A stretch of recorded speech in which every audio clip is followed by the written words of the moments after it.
She was just a waitress counting tips in a rundown diner, raising her silent nephew after tragedy stole everything.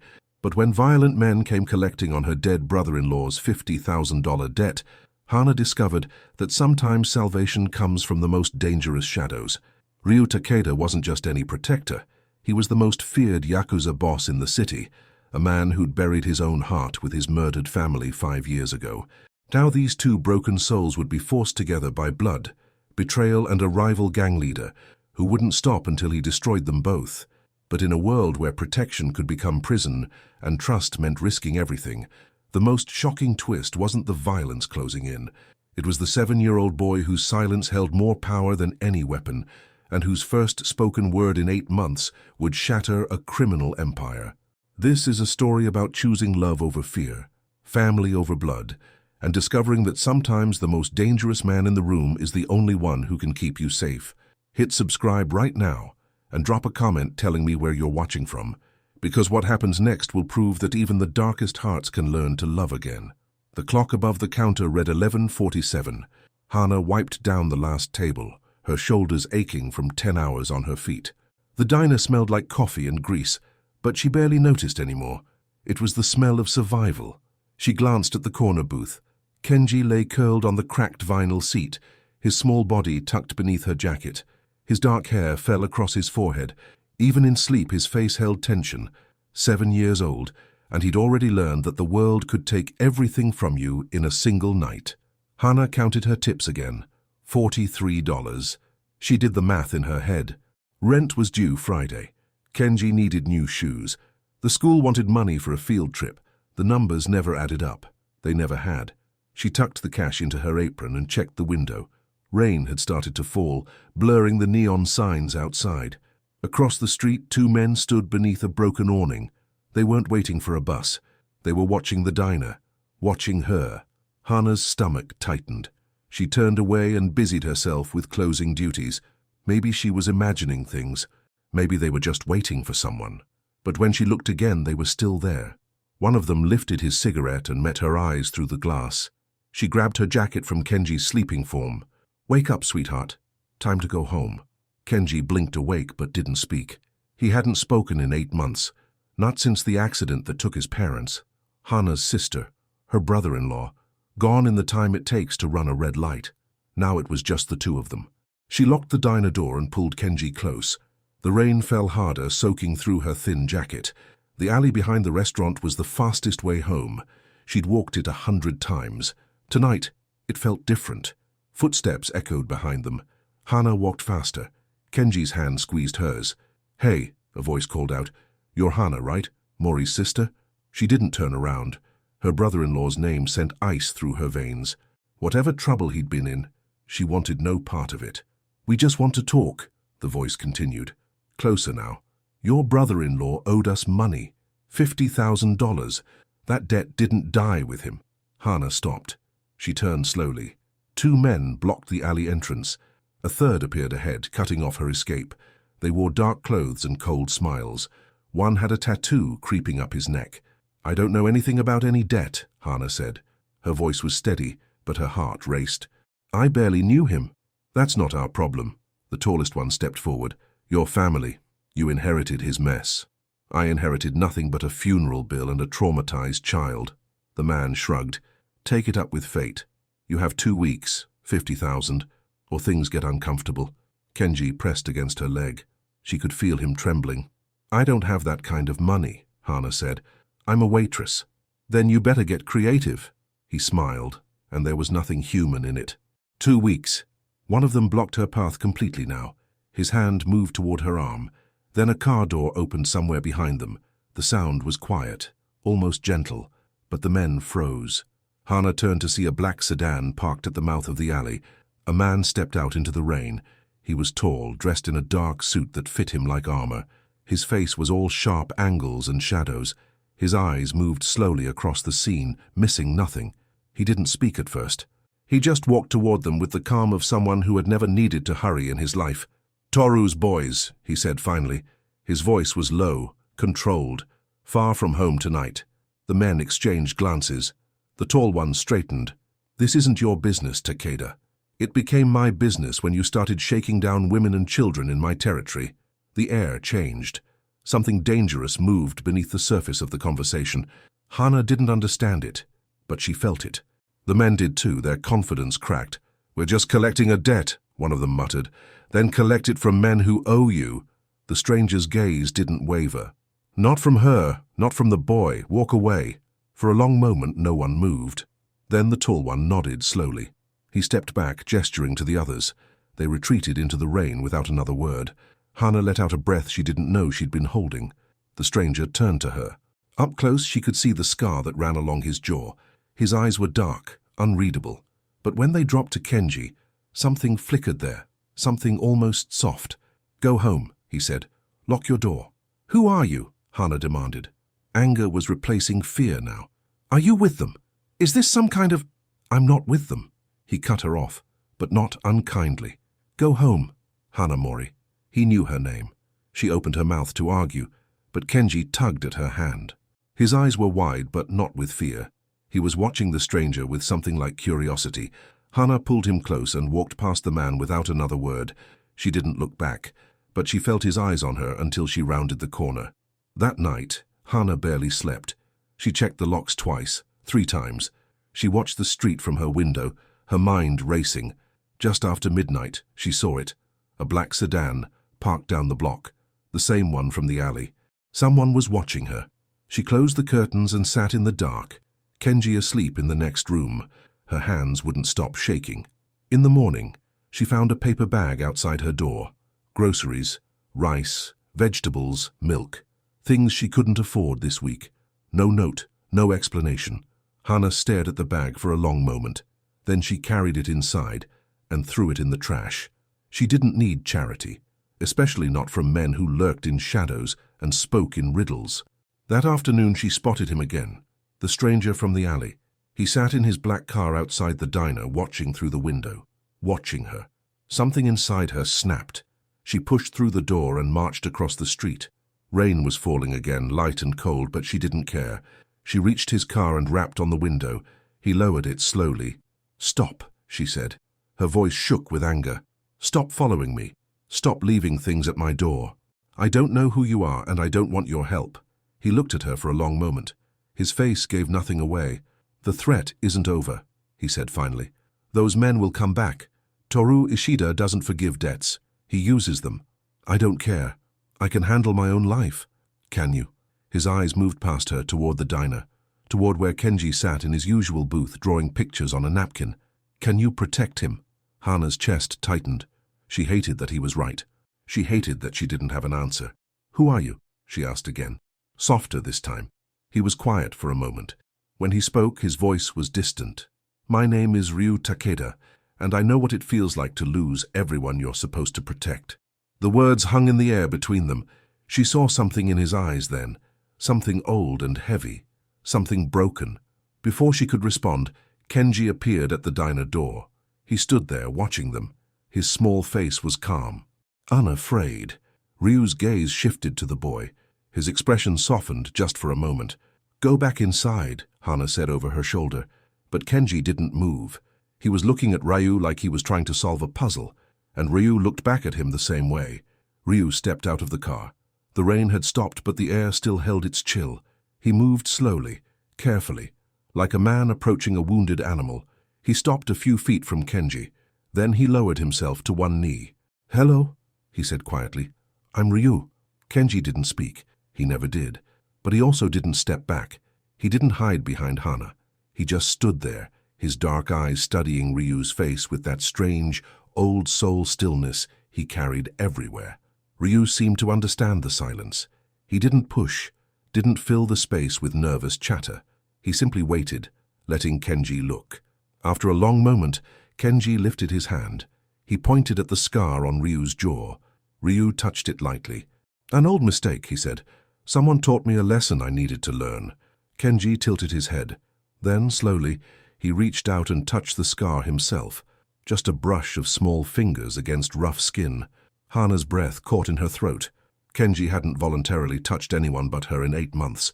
Ryu went very still. Something moved across his face. Surprise, then pain, Then something almost like wonder. He didn't pull away. He let the boy touch him, patient as stone.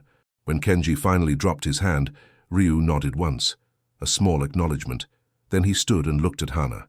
"The men will return," he said. "I can protect you, or I can watch from a distance, but the danger exists either way." "Why do you care?" Hana's voice was rough. "You don't know us." He didn't answer right away. His eyes moved back to Kenji, who was now watching a pigeon hop along the wet sidewalk. "Because I didn't care once," Ryu said finally. "And I've been paying for it ever since." He got back in his car and drove away without another word. 3 days passed. The black sedan appeared and disappeared like a ghost. Sometimes Hana saw it parked down her street. Sometimes she spotted it near the diner, always watching, never approaching. She told herself it was creepy, invasive, wrong. But when the sedan wasn't there, she felt afraid. On Thursday morning, Hana walked Kenji to school. The route took them past a small park and a row of tired-looking shops. She knew every crack in the sidewalk, every broken streetlight. Today, something was different. A man leaned against a car near the school entrance. She recognized him immediately. The tattoo on his neck, the cold smile. One of Toru's men. He wasn't doing anything, just standing there, watching Kenji disappear through the school gates. Hana's blood turned to ice. She walked past him without looking. Her hands shook as she fumbled for her phone. She didn't have Ryu's number. She didn't know how to reach him. But when she turned the corner, the black sedan was waiting. She ran to it. Ryu's window lowered before she reached the door. "They're watching his school," she gasped. One of them was right there, right at the gates. Ryu's expression didn't change, but his knuckles went white on the steering wheel. "Get in," he said. She hesitated for only a second. Then she opened the door and slid into the passenger seat. They drove in silence for several blocks. Ryu pulled into an empty parking lot behind a closed warehouse. He cut the engine and sat back. "This isn't about the debt anymore," he said. "Toru is using you to send a message to me." "To you?" Hana stared at him. "What do you have to do with this?" "I run the Takeda family. We control the east side of the city. Toru controls the west. We have an agreement, boundaries, rules. But Toru has been pushing for months." Ryu's voice was flat. "He knows I intervened for you. Now he's testing me. So this is some gang territory thing?" Anger flared in her chest. "Kenji and I are just pieces on your board?" "No." Ryu turned to face her. His eyes were intense. "You are not pieces. That's why I'm trying to keep you off the board entirely.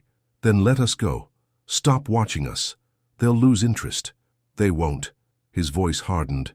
"Toru doesn't let go. He breaks things just to prove he can, and once he decides you're useful as leverage..." He stopped. A muscle tightened in his jaw. Hana waited. "I had a wife," Ryu said quietly, "and a son. Yuki was 4 years old." The words hung in the air. Hana forgot to breathe. Toru was different then. Smaller, hungry. I didn't take him seriously. Ryu's hands gripped the steering wheel. There was a fire. My home. My family was inside. "Ryu, I was 15 minutes away. 15 minutes too slow." His voice cracked, just barely. "By the time I arrived, there was nothing left but ash and the lesson I should have learned sooner." Hana didn't know what to say. Her own grief rose up. Her sister's laugh, the sound of Kenji's parents singing in the kitchen, the phone call that shattered everything. Loss was a language she understood. "I'm sorry," she whispered. The words felt small, useless. "I don't want your pity." Ryu looked at her. "I want you to understand. Toru doesn't make threats. He makes promises, and he always keeps them." Silence stretched between them. "What do you want me to do?" Hana asked finally. "Let me protect you, properly, not from a distance." "And what does that mean?" "It means you leave your apartment. You stay somewhere safe just until this is handled." "Handled how?" He didn't answer. Hana thought of Kenji, his small face pressed against the diner window, his silence, his fear that never quite left his eyes. She thought of the man standing near the school gates, the cold smile. Pride was a luxury she couldn't afford, not with Kenji's safety at stake. "If I agree," she said slowly, "there are rules. I'm not your prisoner. I'm not your property. I make my own choices. I wouldn't have it any other way." She searched his face for lies, for manipulation, but all she saw was exhaustion and something that looked almost like hope. "Okay," she said, "but the moment this feels wrong, I'm gone." Ryu nodded. Fair enough. That afternoon, Hana packed 2 bags, one for her, one for Kenji. She told the diner she needed time off, family emergency. Her boss grumbled but agreed. Ryu sent a car, not the black sedan, a different one, less noticeable. A man named Daichi drove. He was older than Ryu, with grey at his temples and a calm that felt solid, reliable. You'll be safe, Daichi said as he helped load her bags. Ryu takes care of his own. I'm not his own, Hana corrected. Daichi just smiled. The townhouse was small but clean, hidden in a quiet neighborhood tucked behind other buildings. Guards stood outside, but they kept their distance. Inside, Kenji explored every room with careful curiosity. Hana watched him open cabinets, touch the curtains, press his nose to the window. For the first time in days, he didn't seem afraid. That night, Hana lay in an unfamiliar bed, listening to unfamiliar sounds. She didn't sleep. Every creak made her jump. Every shadow made her heart pound. But she also felt something else. Something she hadn't felt in a long time. Safety. Just a whisper of it. Just enough to breathe. In the morning, Ryu arrived with breakfast. Kenji sat at the kitchen table, drawing pictures with crayons someone had left for him. Ryu sat across from him. He didn't speak. He just watched the boy draw. Kenji pushed one of his pictures toward Ryu. A simple drawing. 2 figures standing near what might have been a pond. Fish in the water, birds in the sky. Ryu studied it for a long moment. Then he looked at Kenji with something soft in his eyes. Beautiful, he said quietly. Kenji almost smiled. Hana stood in the doorway watching them. Her chest felt tight, warm. She was in deep trouble. And she wasn't just talking about the men who wanted her dead. The days at the townhouse blurred together. Hana tried to maintain routine. Breakfast at 7, lessons for Kenji at the small kitchen table, walks in the tiny backyard when guards confirmed it was safe. But nothing felt normal. How could it? On the 3rd morning, Ryu arrived with news. His face was grim. Toru's men have been seen near your old apartment, he said. They broke in last night, tore the place apart. Hana's stomach dropped. Looking for what? Anything they could use. Documents, photos, leverage. Ryu's jaw tightened. They left a message painted on your wall, a warning. She didn't ask what it said. She didn't want to know. This location isn't secure enough, Ryu continued. I need to move you somewhere safer. Where? My estate. Main compound. It's fortified, guarded around the clock. Hana bristled. You want me to live in your house? I want you to live. His voice was sharp, then softer. Please, Hana, let me do this. She looked at Kenji, who was arranging crayons by color on the table. He seemed calmer here than he had in months, but calm wasn't the same as safe. Fine, she said, but the same rules apply. I'm not your prisoner. You never were. The estate sat on a hillside outside the city. Iron gates opened onto a winding driveway lined with cherry trees. The house itself was traditional. Wooden beams, sliding doors, stone gardens. Beautiful in a way that felt almost painful. Guards nodded as they passed. Staff moved quietly through the halls. Everything was ordered, controlled, silent. Hana felt like she'd stepped into another world. A woman met them at the entrance. She was in her 50s, with silver-streaked hair pulled back tight and eyes that missed nothing. Her name was Mika, and she ran the household with quiet authority. You'll have the east wing, Mika said, leading them down a polished hallway. The boys' room connects to yours. Meals are at 7, 12, and 6. If you need anything, ask. Thank you, Hana said. Mika paused. She studied Hana for a long moment, her expression unreadable. He hasn't brought anyone here in 5 years, she said finally. Not since... She didn't finish. She didn't need to. I'll have fresh towels sent up, Mika added, and walked away. Kenji discovered the garden that afternoon. Hana watched from the porch as he wandered between stone lanterns and sculpted bushes. His small feet moved carefully along the gravel paths. He stopped at a large pond near the back wall. Koi fish swam in lazy circles beneath the surface, orange and white and gold, their scales catching the light. Kenji crouched at the water's edge, completely still, watching. Ryu appeared beside Hana. He moved so quietly she didn't hear him approach. He likes the fish, she said. My son did too. Ryu's voice was distant. Yuki used to name them. Every single one. He'd get angry when I couldn't remember which was which. Hana didn't know what to say. She stayed silent, letting him have the memory. After a moment, Ryu walked toward the pond. He knelt beside Kenji and reached into a small wooden box nearby. Fish food. He poured some into his palm and held it out to the boy. Kenji looked at the food, then at Ryu, then back at the food. Slowly, he took a handful and scattered it across the water. The fish rose in a frenzy of color and motion. Kenji's eyes went wide, not with fear, with wonder. Ryu showed him how to throw the food in different patterns, how to make the fish chase it. They sat there together for nearly an hour, not speaking, just feeding the koi and watching them swim. When they finally came inside, Kenji's cheeks were pink from the cold. He walked past Hana and tugged gently at her sleeve. Then he pointed back toward the pond. He wanted to show her. Hana's eyes stung. She blinked hard. "Show me tomorrow," she said softly. "Okay." Kenji nodded. And for a moment, just a moment, the shadow in his eyes lifted. That night, a storm rolled in. Thunder shook the walls. Lightning turned the garden white. Rain hammered against the roof like fists. Kenji woke screaming. Hana ran to his room and gathered him in her arms. He shook violently, his breath coming in gasps. The thunder reminded him of the crash, the sound of metal and glass. The night his world ended. She held him until the shaking stopped, until his breathing slowed, until he finally fell asleep again, his small hand clutching her shirt. When she stepped into the hallway, Ryu was there. He stood in the shadows, his face tight with concern. "Is he all right?" he asked. "The storm." Hana's voice was hoarse. "It reminds him of when they died." The sound. Ryu nodded slowly. He didn't offer empty comfort. He just stood there, solid and real, waiting. "I couldn't save them," Hana whispered. The words spilled out before she could stop them. "My sister. Her husband. I wasn't even there. I was working a double shift, complaining about my feet hurting while they were dying on the highway. That wasn't your fault. I know." Tears rolled down her cheeks. But Kenji was in the back seat. He saw everything. He heard everything. And now he can't speak. He can't tell me what he needs. And I don't know how to help him. Ryu was quiet for a long moment. Then he said, "After the fire, I didn't speak for 3 months. Not because I couldn't. Because there was nothing left to say." Hana looked at him. "Words come back," he said softly, "when the heart is ready, when it feels safe enough to try." The storm raged outside. But in that dark hallway, something shifted. The distance between them grew smaller. Not through touch or words, through understanding.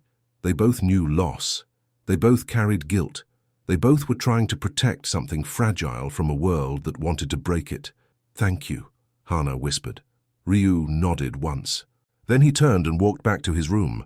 Hana watched him go, and she realized with a small shock that she didn't want him to leave. The days that followed were quieter. Routines formed. Breakfast together in the main dining room. Kenji's lessons in the library. Afternoons in the garden. Hana found herself watching Ryu in ways she hadn't before. She noticed how he spoke to his staff, firmly but fairly.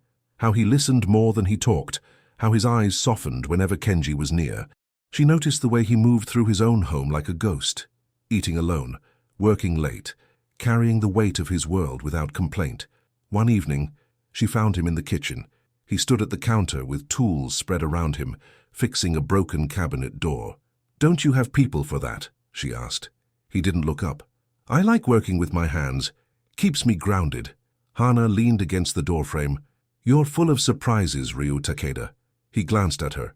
Something flickered in his eyes. Amusement, maybe, or something warmer. "So are you," he said. She helped him hold the door while he tightened the hinges. Their hands brushed once. Neither pulled away. Later, they sat on the porch watching the sunset. Kenji had fallen asleep in the library, surrounded by picture books. "This is strange," Hana said. "What is?" "Feeling safe. I forgot what it was like." Ryu turned to look at her. The fading light caught the angles of his face, the scar on his jaw, the darkness in his eyes that never quite lifted. "You are safe," he said. "I won't let anyone hurt you. Either of you. I believe you." And she meant it. He reached out slowly, gave her time to pull away. When she didn't, his fingers brushed her cheek, light as a whisper. "I didn't expect this," he said quietly. "Expect what?" "You." His thumb traced her jawline, feeling something again. Hana's heart pounded. She should pull away. She should keep her distance. He was dangerous. This whole situation was dangerous, but danger had become her life. And in the middle of all that chaos, Ryu felt like the only solid ground she had. She laughed softly. The sound surprised her. "What?" Ryu asked. "Nothing. She shook her head. "I haven't laughed in months. I forgot I still could." His lips curved into the smallest smile. It transformed his face, made him look younger, less haunted. "It suits you," he said. They sat together until the stars came out, not touching, not speaking, just existing in the same space, breathing the same air. And for the first time in a long time, Hana didn't feel alone. The peace shattered 3 days later. Mika burst into the dining room during breakfast. Her face was pale. "They took them," she gasped. "A car followed during the supply run. Hana and the boy, they're gone." Ryu was on his feet before she finished speaking. His eyes went cold, deadly. "Where?" His voice was ice. "We don't know yet. Daiichi is tracking them." Ryu moved toward the door. His hands shook, not with fear, but with rage. "Find them," he said. "Find them now." The warehouse smelled like rust and oil. Hana sat on a cold concrete floor, her back against a metal pillar. Her wrists were bound with rope. Kenji was pressed against her side, trembling. She had failed him. Again. The supply run was supposed to be safe. Guards had escorted them. But the attack came fast. 2 cars, armed men, chaos.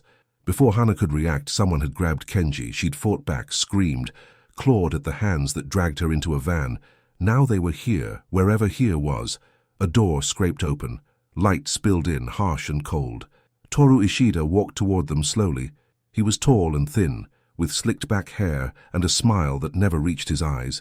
Everything about him felt wrong, calculated, empty. "Hanamori," he said. "We finally meet properly." She didn't answer. She pulled Kenji closer. Toru crouched in front of them. His eyes moved to Kenji with casual interest. "Cute kid. Quiet, though. Doesn't he talk? Leave him alone." Hana's voice was steel, protective. "I like that." Toru stood and paced slowly. "Here's how this works. Ryu Takeda thinks he can shelter strays in my territory without consequences. He's wrong. You're going to help me remind him." "I'm not helping you do anything." Toru laughed softly. "You don't have a choice. When Ryu comes for you, and he will, I'll be waiting. His weakness has always been his heart. He cares too much, feels too much." He leaned closer. "It got his family killed. Now it'll get him killed too."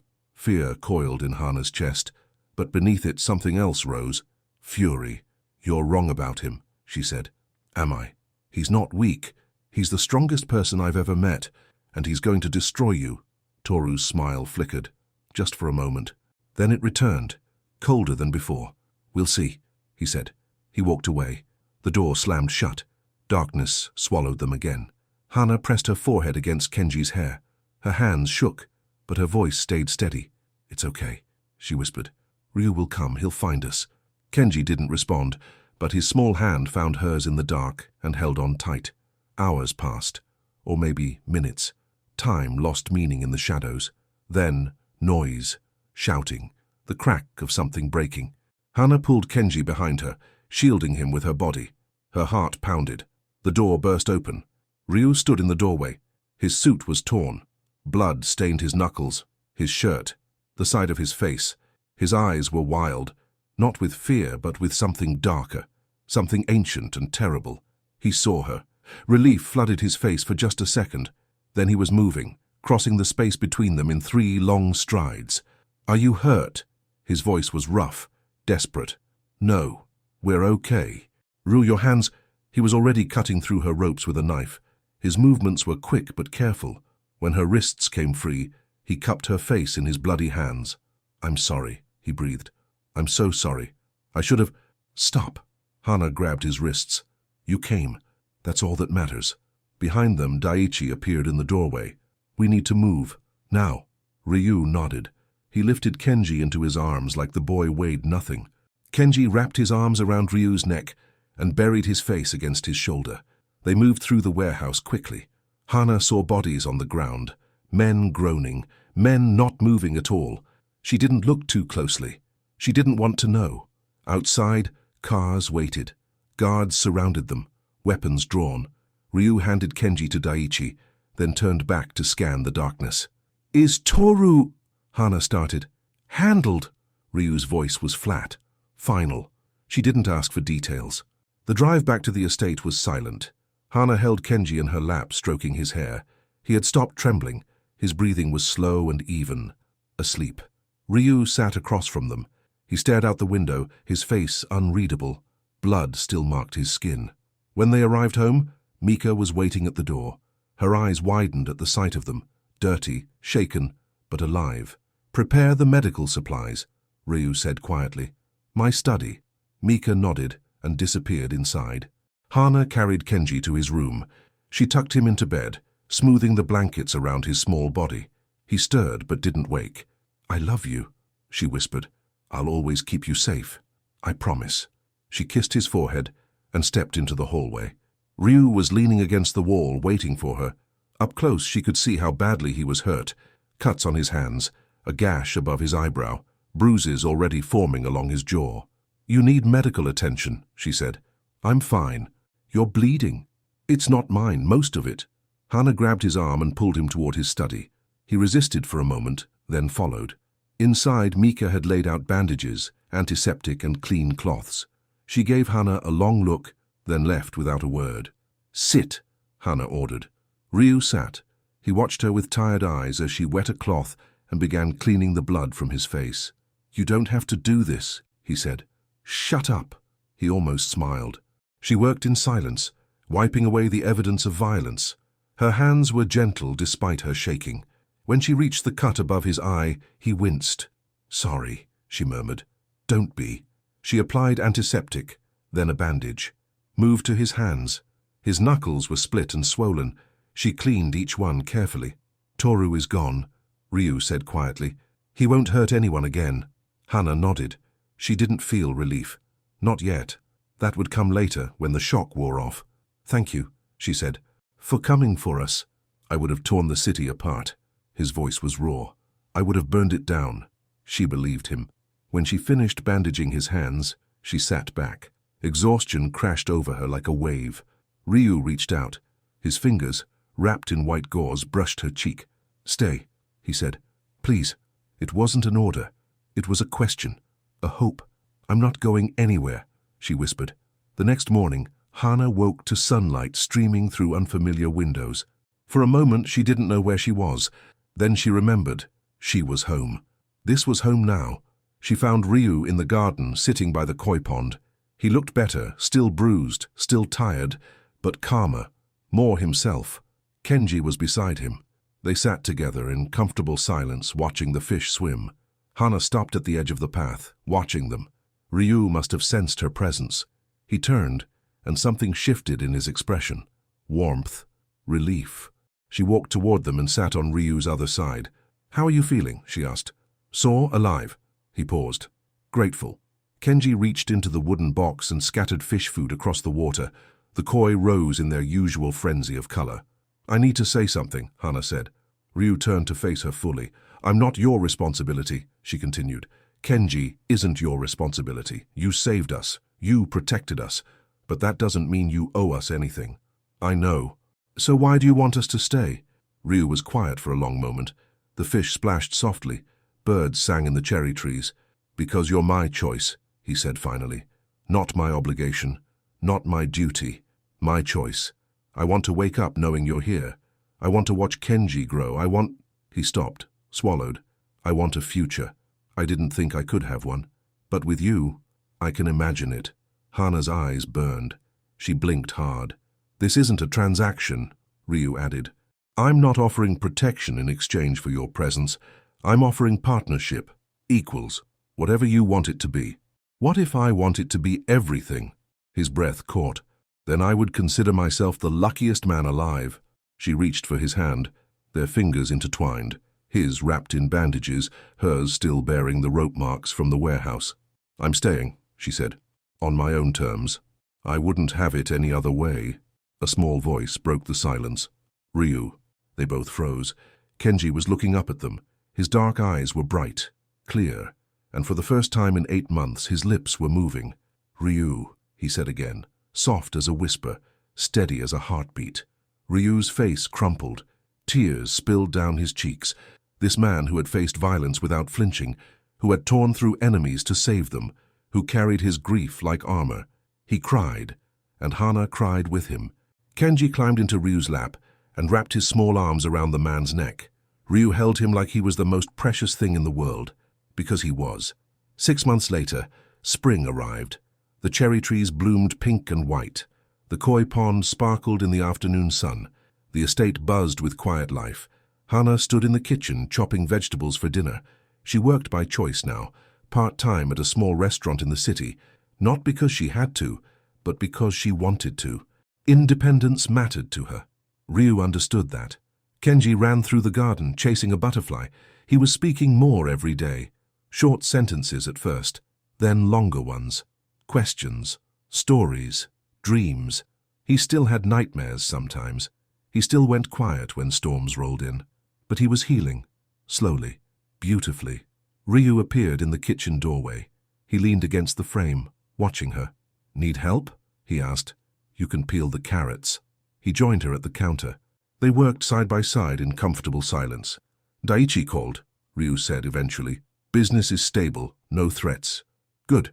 I was thinking we could take a trip, the three of us, somewhere by the ocean." Hana smiled. "Kenji would love that." "And you?" She leaned over and kissed his cheek. "I'd love it too."